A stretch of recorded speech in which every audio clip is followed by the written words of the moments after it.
All right, let's just jump right in. We're going to tackle one of the biggest questions out there, maybe the biggest question. What happens after we die? You know, for millennia, this one question has been a source of both deep inspiration and, well, deep fear for our greatest thinkers. It's pushed them to create these incredible, sprawling systems of thought, each one trying to map out a path into that great unknown. So here's how we'll break it down. We'll look at why the question is so timeless, then explore the big divide between Western and Eastern thought. After that, we'll see what the conversation looks like today, and wrap up with the mystery that remains. Right, so first off, let's be clear. This is not just some dry academic exercise. No way.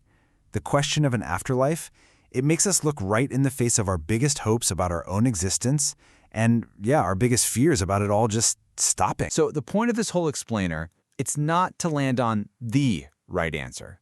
Honestly, that's not the goal. The goal is to trace this amazing path of ideas, to see all the arguments and contradictions, and really get a feel for the power of the question itself. Because, as you'll see, the way we ask it completely changes the way we live. Okay, so let's start our journey in the West. It's fascinating because right from the get-go, Western philosophy basically splits into two camps, two completely different ideas about what happens to us. And this split really kicks off with a famous teacher-student pair. First, you've got Plato. For him, the soul is eternal, right? It's just trapped in this physical body. And death is actually a good thing. It's liberation, a homecoming. But then his own student Aristotle comes along and says, nope. He argued the soul is more like the function of the body. Think of it like this. The soul is the seeing of an eye or the cutting of a knife. If the knife breaks, the cutting doesn't go somewhere else. It's just gone. The soul can't exist without the body. And then a guy named Epicurus took that idea and ran with it. He was a materialist. He believed everything, including the soul, was just atoms. So when you die, those atoms just disperse. And his whole point was, so why are you so afraid? You won't be there to experience being dead. It's just nothing.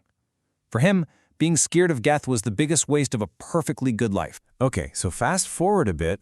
Christian theologians start to get their hands on these Greek ideas, and they weave them into their own framework. Augustine, for example, took Plato's immortal soul and combined it with Christian ideas like a physical resurrection and a final judgment.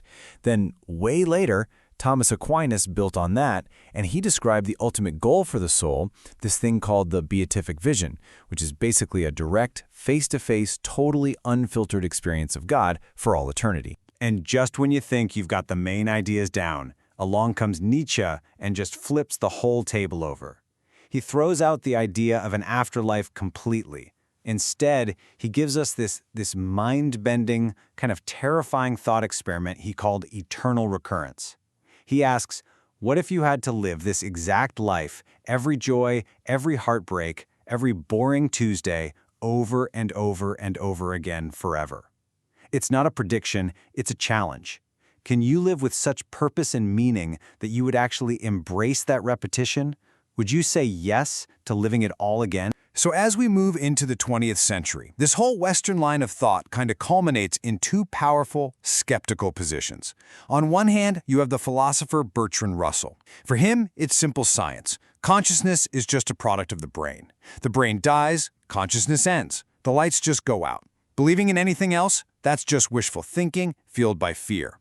Then you have the existentialist Jean-Paul Sartre. He agrees, death is absolutely the end. But, and this is a huge but, he saw that final void not as depressing, but as liberating. If there's nothing after, then we are completely, terrifyingly free to create our own meaning right here, right now. Okay, let's hit pause on the West for a moment and pivot completely. Because when we turn to the East, the entire framework of the question changes. If the West was focused on a final destination, heaven, hell, or just nothingness, a lot of Eastern thought is about a process. It's about a soul on a journey. And this journey is really built on three core concepts that all work together. It starts with karma. Think of it as a universal law of action. Every thought, word, and deed creates an impression, a kind of residue that clings to the soul. This karmic baggage is what powers the next step, samsara. That's the great wheel, the endless cycle of birth, death, and rebirth. You keep coming back. So what's the goal? The goal is moksha, or liberation. It's about finally getting off the ride, breaking the cycle for good. But here's where it gets really interesting. How do you get free? Well, there's no single answer. You find all these different paths. Is it a path of knowledge, like the philosopher Shankara taught, where you have this profound realization that your individual soul, your Atman, was never actually separate from the ultimate reality Brahman to begin with? Or maybe it's a path of pure devotion, like Ramanuja proposed, where you achieve this loving union with God in a kind of heavenly realm. Or is it a path of action? In Sikhism, for example, liberation comes through selfless service and constant remembrance of God. Waheguru. So let's bring it all into the present day. Where are we now, in the 21st century? Well, the conversation is absolutely still happening. It's just that now, people are using new language, new metaphors to grapple with these same ancient ideas. You see thinkers like Deepak Chopra, for instance, who are trying to connect ancient Eastern philosophy with modern science. He'll talk about consciousness not as something made by the brain, but as a kind of quantum field that just uses the brain like an instrument, which means it could, theoretically, exist without it. And then you have spiritual teachers like Sadhguru, who use these really modern analogies.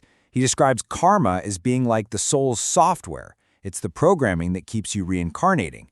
And the goal of spiritual practice is to basically dissolve or delete that software. Meanwhile, back in Western academic philosophy, the game has changed a little. It's less about declaring an answer and more about sharpening the question itself. So you have someone like Thomas Nagel who keeps poking at the hard problem of consciousness. Can we ever explain what it feels like to be a bat or a person? And if we can't, it leaves the door just a little bit ajar for it to be something more than just physical. But then you have a philosopher like Shelley Kagan who takes the opposite stance. He says, look, there is zero good evidence for an afterlife. So we have to live as if this is it. And for him, that's not a downer. That finality is exactly what gives our lives meaning. So where does that leave us? Here's the big takeaway. After literally thousands of years of the brightest minds wrestling with this, what we're left with isn't a single answer. It's not a solution. What we have are these powerful, competing visions for what might come next. We've got the vision of the immortal soul, the one that travels on beyond the body. Then we have the starkly different vision of a final, total silence. And finally, there's the vision of the soul on an endless journey, a cycle of transformation leading to an ultimate release. And looking at these three possibilities, it really forces you to turn the question inward, doesn't it? I mean, is this whole epic debate actually revealing truths about some reality beyond death? Or is it possible that these incredible, complex philosophies are really just beautiful, elaborate mirrors, reflecting our own deep, fundamental human desire to just not disappear? And maybe, just maybe, that's the real point of the whole question. Maybe its power isn't that it can be solved. Maybe its purpose is to force us to look at the life we have right here, right now. Because think about it, whether this life is all there is, or just one stop on a much longer journey, the conclusion is kind of the same, isn't it? The call to action is to live it with purpose, with awareness, with meaning. So the final question isn't what happens then, it's what are you going to do now?